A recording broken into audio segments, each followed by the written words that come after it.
Bonjour à tous, la tendance est hésitante ce matin sur le marché parisien à la suite de la publication des résultats de Michelin et de Tesla hier soir, tandis que Schneider Electric publiait ses résultats ce matin.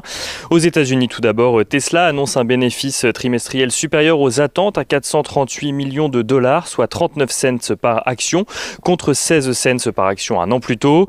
Une performance permise par une progression de plus de 74% de ses ventes sur un an à 10,39 milliards de dollars, représentant pas moins de 184 800 voitures vendues. Il n'en reste pas moins que malgré cette progression impressionnante, les résultats de Tesla sont légèrement en dessous des attentes des analystes, ce qui faisait reculer le titre dans les échanges d'après-bourse à New York hier soir.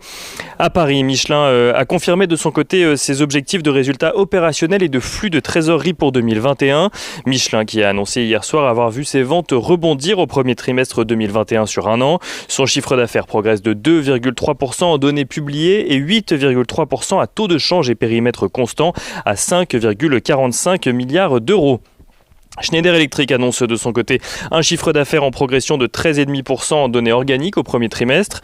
Pour l'ensemble de l'année, le groupe relève ses objectifs et vise une croissance de son EBITDA comprise entre 14 et 20%, accompagnée d'une croissance de chiffre d'affaires comprise, elle, entre 8 et 11%.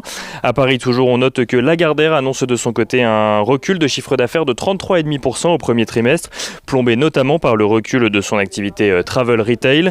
Et au-delà des valeurs, on note que la réunion de politique monétaire de la Fed débutera aujourd'hui, avant sa décision donc de politique monétaire qui sera rendue publique demain. Aucun changement majeur de la politique de l'institution n'est pour le moment attendu par les marchés.